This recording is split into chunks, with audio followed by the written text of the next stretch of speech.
Morning.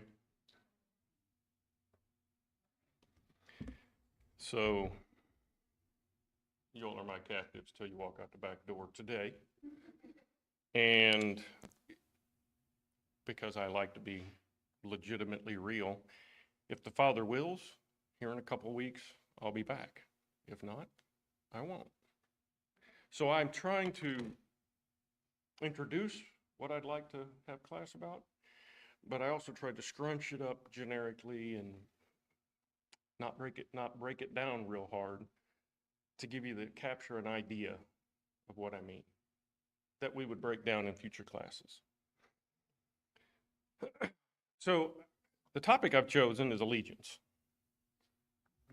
Now we'll get into later in other classes, not this one, whether this has anything to do with faith, whether an understanding of this might beg the question of, do we need to look at our perspective of what we think faith is? And that's really why I'm talking about it, because I believe there's a process. So let's just look at allegiance. It's tested. I'm not gonna go to these passages. I think they're well enough known. I'll just call them to your mind. The golden calf. What had happened?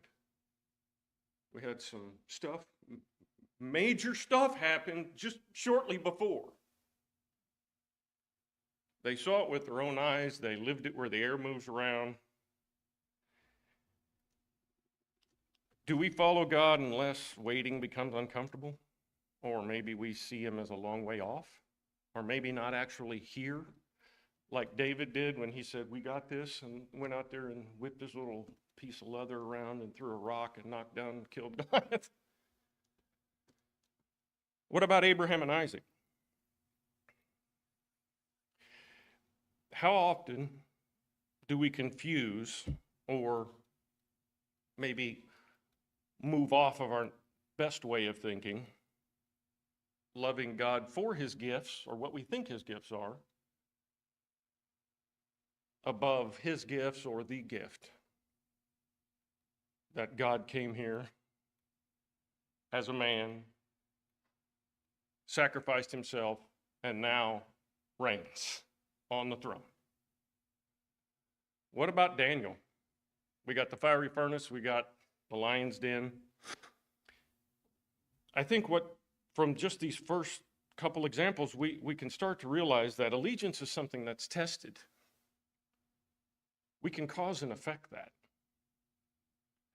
Allegiance is often proven, not in crisis. I mean, I haven't had to endure a crisis like the lion's den or sacrificing my son, but it's proven in our daily habits, what we do. And so one thing I constantly am looking at is, what practices do I have? What things have I allowed in? What things have I heard that reveals where my allegiance might otherwise lie than with God? That's an important question, because Jesus said it like this: you're either for me or you're against me. There is nothing in between. And to be better say that is this: if you're not for me, you're against me. That's it in a nutshell. There is no option C. There is no gray area in between. So it's important. What do we do daily? And then we can see there comes a time where we can actually reorder our allegiance. What about Joshua? What did he say? They've been living this. They had the history. They had the understanding. And yet Joshua says, choose this day whom you're going to serve. Like I just mentioned, neutrality is not an excuse or an exception. You're either for God or you're against God. And that means every step that I take. Was I for God in what I just did? If not, what am I going to do about it? Did anybody see Christ in what I just did? What about Elijah? How long halt ye between two, not 3, 4, 5, 6, 8, 10, two opinions?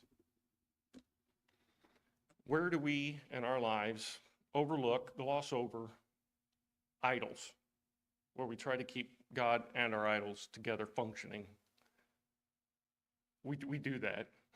That's our plan. I can guarantee you that's one of the times God laughs. That's not how it works.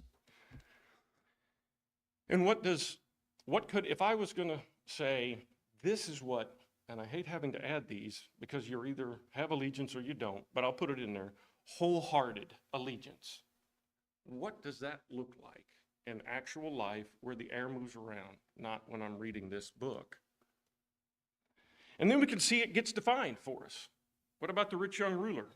I've done this. I kept all these commandments. And he said, you know what? Your obedience is not the same.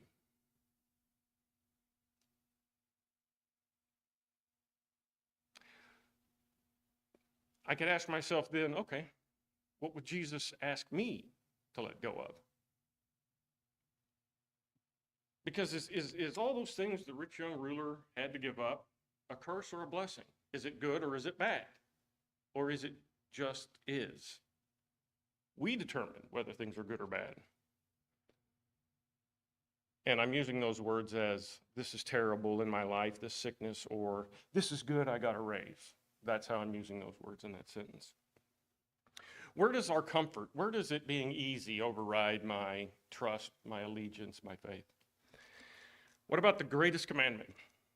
Because this is where, to me, it all starts coming together. It's not love what Jeff thinks, love what Jeff wants to do. It's love the Lord your God. Period. That's it. From that, we can derive a whole lot of things that have been ordained or in order. Love myself because God. Love my neighbor because God.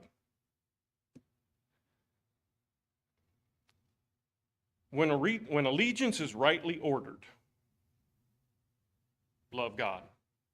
Everything else just falls into place. That's why Jesus said, oh, you don't murder. Oh, that's great. But you missed the point. You hate your brother.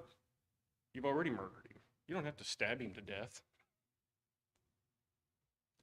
So am I allegiant when I just don't murder my brother? But like Waterboy, I'd like to really punch that guy in the face, but I'd get in trouble for that. Is that allegiance? I don't know. Not for me, it's not. Allegiance is lived. We've seen that back from the Old Testament. It's not proven by words. It's demonstrated in what I like to call our daily posture when we gird up our loins like a man. Isn't that what Romans 12 is telling us? Daily. And then we get to, I'm crucified with Christ. What does that mean to us? What does that mean? And more importantly, what does that mean when it was spoken? What was the meaning? Christ lives in me. I live in Christ. Who's in control? What does allegiance mean?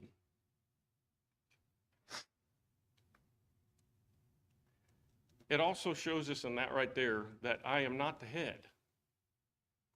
I'm part of the body. Christ is the head. Christ is in control. Allegiance is more than just thinking. It's doing. And then we get down to this very important part, but grow. But grow. When I grow in this planet, I don't grow as a carpenter or a baseball player or an archer by reading a book about archery. I don't know much about anything. I have to actually go out there, and the words I've used, cause and effect this. Put this to the test. This is what I think. Well, I'm lucky to hit the planet at this point. And then I start I do something. I do something. Something happens. I start capturing data, for instance, and saying, well, let's see what happens when I manipulate a couple of these things.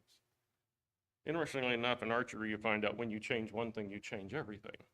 That's important. So this isn't a rebuke, but grow. But it is a direction. It's a process. It's something you now do at all times until you stop breathing on this planet. And then I suspect afterwards, but I don't know that. I just know what about here. But why do we do this? Why do we have to grow? Why do we have to do something? Why do we have to exist? Because I have a perspective. That's it. And you know whose perspective it is? It's not anybody out here. It's Jeff's perspective. And Jeff doesn't know everything. Jeff doesn't know much of anything. So what I can say honestly then is Jeff's perspective has to be taken with the fact that it may change. I may see more stuff. I may experience more things. Isn't that what 1 Corinthians 13:12 is saying, or at least alluding to? We see through a glass darkly. What glass are we looking at? No, we're looking past. We understand that. But where does our real problem lie? It's here. That's it. That's my cross I'm carrying. I'm not carrying Jesus' cross. He didn't have one except the one that I put on me. That's the cross I'm carrying. Our perspective is limited. How do we grow? If anyone would come after me, let him deny himself. Make your cross smaller. I see my emotions wanting control, and when I have to make a choice, an important one, it takes me a while because I've got to get rid of as much emotion as I can, because I need to think more like what I perceive a computer does, even though a computer's doing what it's told by some man. My point is there's no emotion there. It's just data points. I've got to get back to that to see what actually is. And then I can use my emotions to fuel that once I come to an understanding. You know what he says? But grow. That's why I got to not use those for that. I remember that I'm a man and not like Jesus was. And like Jesus was. I'm just dust at the end of the day. This is just dust. This is just dust. But I have value. That's why we're even having this conversation. But grow. What about Peter? Do you love me? Failure happened. Yes. On more than one occasion. That Peter, he was a real loser. I cannot really identify with Peter. He's very excited about stuff. He just jumped in. Oh, we'll ask forgiveness later. I can relate to that. But what's important to me is failure happened. Or, like I like to say, not success. Because Peter never quit. He kept going. He wasn't successful on occasion. Do you love me? Love reorients allegiance, if we can capture that. Not that I've already obtained. Let's be honest about our current state. Paul, if you want to think purely about a guy like me, Paul maybe it's because we have so much written for us to read, but he's a very good example. Let's just put it like that. He'd be someone wise to emulate. And he says, you know what? I haven't already obtained. I'm going to be honest about things. But he was also honest about something else. He was uncompromising about his direction. I don't do the things I want to do. I'm always doing the things I don't want to do. I have not obtained, but I keep my eye on the prize. Allegiance is not, I'm now Christian, I've arrived. It's about I'm moving, I'm growing, I'm doing something. I see what I am, but grow. I feel this strong, but grow.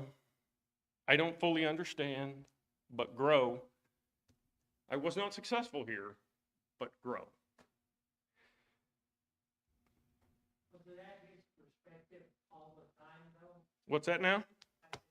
His perspective all the time is grow. His goal.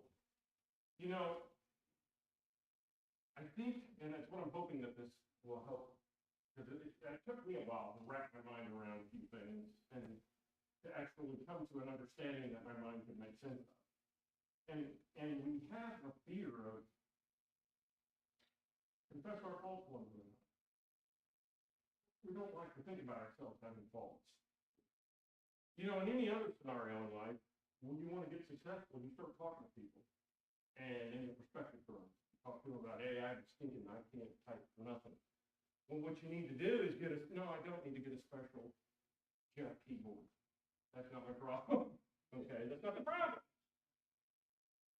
And the problem is something here, and everything that we've been told to do when we grow is to change something, and it's not the world. It's this. It's me, personally. I'm the thing that changes. And so, yeah, I believe his perspective was that all the time. And I believe after he did something he didn't want to do, he was like, are you kidding me? Why did I do that? And we'll touch on that as we get into this a little bit. That's exactly what he did. He says, wait a minute, I did that? I agreed that I fell short. And he knew he fell short. And he had no problem saying, because his goal was not to be right. And he grieved and wept about it. Exactly. His goal was to be correct, meaning my allegiance is to my Lord. So he was like, okay, that's terrible. I did that. I can't believe that was just dumb, but let's fix it and go on and not do that anymore.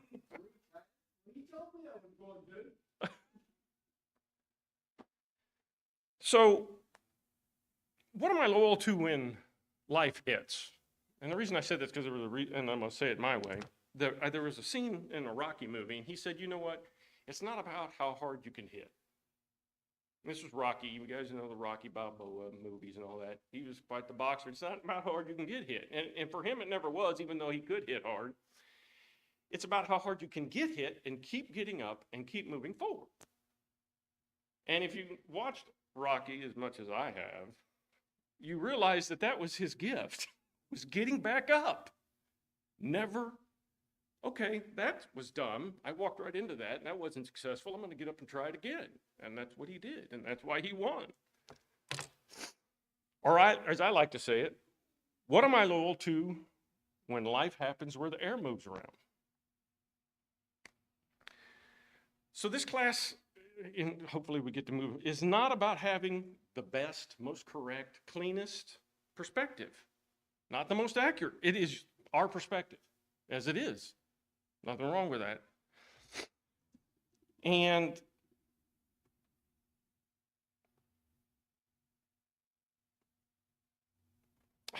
it's about noticing, and it's more specifically about the process of noticing what we are really showing our allegiance to where life happens, where the air moves around in our walk. Because there's no time that we can ever say, I'm going to take a detour over to the rest stop over here and do some Jeff stuff. There's only the walk. So some of the principles that I think are important are curiosity, being able to look at ourselves without having the perspective I'm going to be right about this, but about winning the prize. Just keep it general. We can do this in the ways we just talk about. So unless you are converted, reoriented, changed from what I was to what I am, and then we become like little children, and we've danced around with what that can mean, but what are children? If anything, they want to figure out some new thing. Every day they get changed. They're just, from minute to minute, they're like, oh, what's this new thing over here? They want to know. And you know what they're not doing? They're not reading a book. I don't know many of them. My grandkids can't read, and they've been doing this for years. I like to speak about myself, and I did this, not this is, or this, or bad, or good, or no, Jeff, I did this. That's fine. It's great. That was dumb. I've got over the emotion part. I'm now able to unpack that and put it out here in this problem, data. Life events, yes, they are an indicator of where we're at in a specific instance. But what we do about life events actually defines where we're at on our path. And so I look at those as data. is I keep using these words because I need to abstract, get it away from emotions. It's just data right now. This is when we can do something with it. Confidentiality. What does that mean? That means that I'm very confident with myself, but it also means that whenever we do confess our faults or talk about or try to reason through what's going on in here with others, it's that a real big damper would be to hear Bob in the back corner talking to Mary, who you never even talked to about it. You would have to ask, why would that even say it? If I wanted that person to know, then I would say that. So if we're going to be able to do this, because I have very few people that I can do this with, we have to be somewhat compatible. But those that I do, I'll just throw it out there. Yeah, I'm a loser again. This is what I did, Because at some point I need to speak it. That's why I talk to myself all the time. It has to come out my mouth. And then we have to slow down, because that's where the emotion comes in. This and instant emotion, and then from that point, a whole bunch of bad decisions. Because I'm not running the show anymore. This thing is. I'm not. That's not what I would do. I'm always doing the garbage I don't want to do. That's what my body's emotions and instincts and things that I'm supposed to be overcoming tell me to do. And with that slowing down, verdicts, judgments, all that garbage has got to go out the window at that moment. Slow down, see it for what it is, and be able to process. In archery, we call it a shot routine, but everybody has a thing we do. We walk into a room and we're flicking the light on. I mean, there's just things that just become part of us. With archery, it has to be that way. With this, it has to be that way. So the basic meaning of this is all this. God holds us to a standard. And we can get into a lot of what that means. But God set an order in place. He ordained. Okay, let's just use that word because that's what that means. He ordained that trees are going to be this, grass is going to be what. How he did that, I don't know. But what I can see is this is order.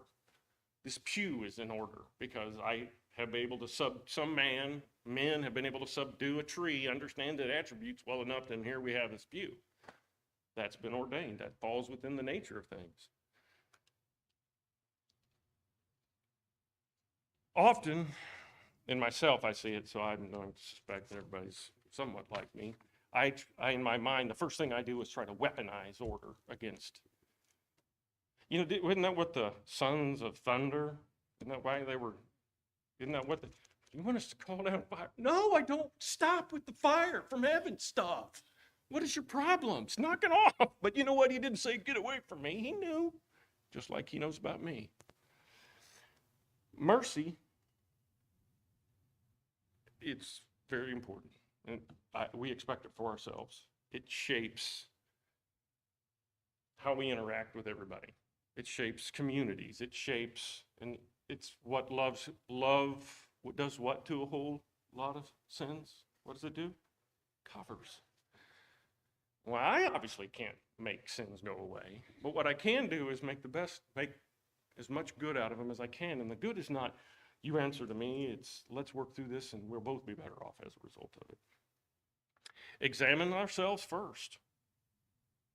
How in the world am I going to be able to help anybody if I don't even, I still have problems. I try to help people though. But I also am aware that I'm still working on that thing sticking out of my eye, but I at least know it's here and I'm working through it. But make sure you're aware of that. You got a big thing sticking out of your face when you're looking at the guy's little splinter. And that really comes summed up into this, and this is how this helps me walk through life. He hath showed thee, O man, what is good, and what does the Lord require of thee? Do justly, love mercy, and walk humbly with thy God. So my perspective is real, but it's not the whole.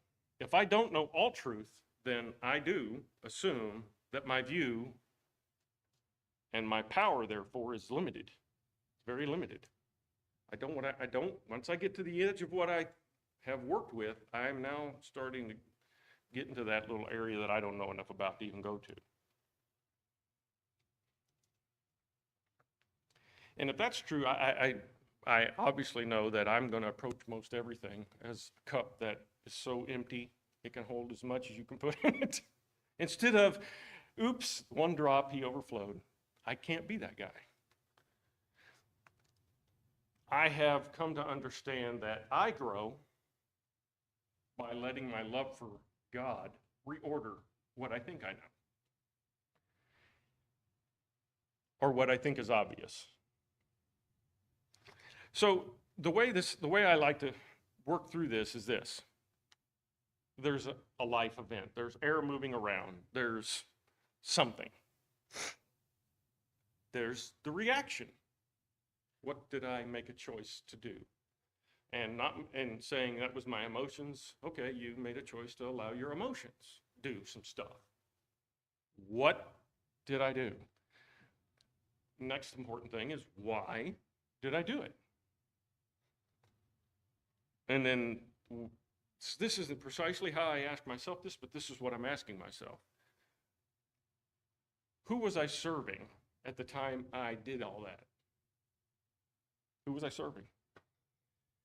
And then I look through the scope on the rifle of God's love for me, and what would he expect my choice to be? What do I perceive he would expect my choice to be? And then the next thing I do is, or back on that question I always bring up from the movies that's always supposed to be funny. What would Jesus do? Look through that scope. Is this really what I would expect if I was sitting in the passenger seat to see my king do in this instance? And then the next thing I do is I say, okay, what am I going to do next time? How am I going to change this? What thought rattling through my head is going to make me stop, think these steps, and arrive at a different outcome? What am I going to do? How am I going to get better? What effort am I going to put into changing what I just did into what I think it should be now? So I've used this kind of before, but let's say I'm driving in traffic. I'm kind of one of the attributes that I have flexed the most throughout my life is aggression. When something gets in front of me, I'm like, ah, and I just move it, whatever that looks like, destruction, whatever. That's just me. I'm aggressive. Fetal position doesn't work for me. So I'm in traffic, obviously listening to a podcast about Jesus or a Bible verse or something, and a guy cuts me off, and I'm like, ah, what did you just do to me? Who do you think you are? Do you not know who I am? You have no idea who you're messing with now. How dare you? That's how I react, or how I used to react, and I work very hard not to react that way anymore. And then I have this desire, okay, I could just run up there and shove you off the road. You got a nice new Beamer. I got this piece of junk 97 Ford, perfect for me. What are you going to do? Swap paint with me? And so I can think rational real fast. This garbage goes through my head. I'm like, oh, yeah, this is just ridiculous. And that still happens.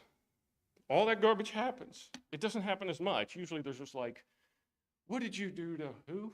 That's how usually I'm like, okay, I can usually get right in there now and stop this before it goes any further. And then I'm like, all right, so who was I when I was that Jeff all the time? Where was my allegiance? It was on Jeff. Oh. My ego, my pride. Start throwing whatever you want out of that book on the wall and it'll stick. My need to be right. Oh, you were wrong, I'm right. And my demand to be the guy with the power. How'd that work out for you, jerk, as you're bouncing down the hill? Like you thought? No. Okay. And now I'm like, okay, wait a minute. He gave me a scope to look through. And I look at that, I'm like, yeah, that was just stupid. There I am doing that garbage I don't want to do again. Because what God would say is, yeah, that's not how I see that person. Didn't he have to spend a lot of time with Jonah and never got to the end of it with Jonah? So and then I remember, okay, I love God, period. That's it. That's where my allegiance is at. Because I love God, I love myself. And because I'm dust and he's dust, he's my neighbor. I love that man. And I couldn't wish, let's just forget about the stupid, pointless garbage Jeff was talking about. But I couldn't wish that type of judgment from my God upon him for that. And then I'm able to say, well, what justice was it I was looking for? I was looking for the Jeff justice. But it had nothing to do with something that actually is the justice for God. There is no justice for Jeff. If I'm separated from God. So then I'm saying, okay, what am I doing next time? Well, next time I'm going to know that I'm going to pay better attention because I actually saw that loser coming down the road, speeding, acting like he owned the whole show. I'm just going to move over in the slow lane next time, and I'm just going to get away from that guy. I'm not going to be in the middle lane anymore. I'm just going to avoid that altogether. That is not a confrontation I need to engage in. That isn't Goliath. Go ahead there. Uh-huh. We're to hold all our thoughts active so that we can gather all of that information that you were talking about and look at it through the eyes of God. Yeah, the way I like to say it, because for me it makes sense, because what you said is accurate, is thoughts are not thinking. Don't let them run my life. So bring those thoughts captive. This is stupid. That was even dumber. Okay, I could do something with that. And then start thinking about that.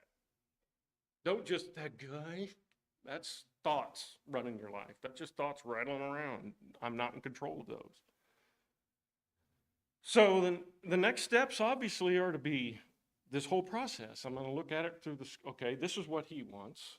This is what I perceive at this moment that he wants. This is going to grow. This is ever moving. The more I know, the more I experience, the bigger my picture becomes. But grow. So what I'm going to do, I'm number one, I'm going to remember that Jeff is just at most a small infinitesimal speck of what was Adam. I'm not all man. I'm also dust. This thing is dust. And the only power I actually have comes from heaven. That's it. There is no power of Jeff, and there's no way I could see God using that as a way to demonstrate his power. And it definitely didn't show Christ. That guy's all he's gonna think about is stupid truck, jerk driving it. That's all he's gonna think. And I started that because I saw him coming because I'm predisposed to that. I think I'm suited for that. I saw him coming, and I just still let it happen. Was my justice for God's good or my own ego? It was not for God's good. And then this is where it starts making more sense to me, and it actually can become, is that because God said, better watch how you judge, because the same judgment that you mete out, that's going to be the way you're judged. Is that really is that what I hope God does to me? Judges me that harshly? Because I've done that inadvertently at times, sometimes because I'm showing that jerk he's not in charge. But I've done that.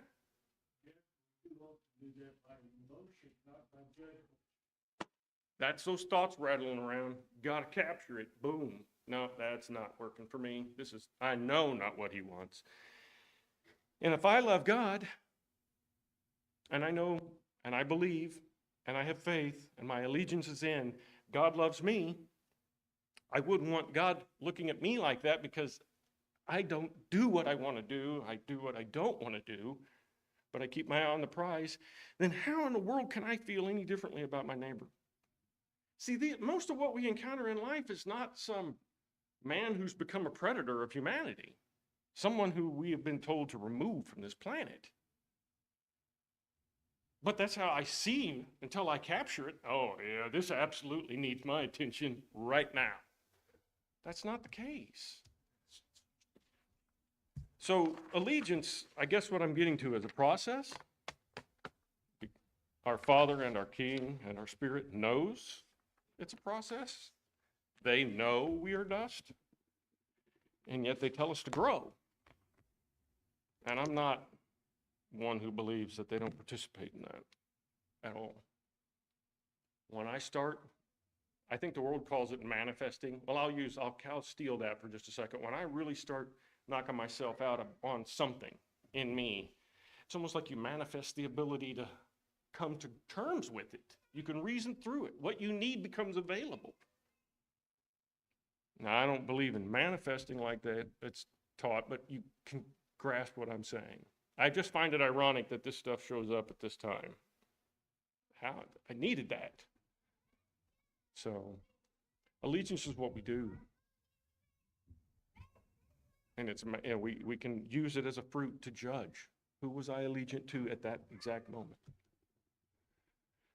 Well, the class won't be on me blabbing moving forward, but I had to get at least so you could get a picture of what I hope happens.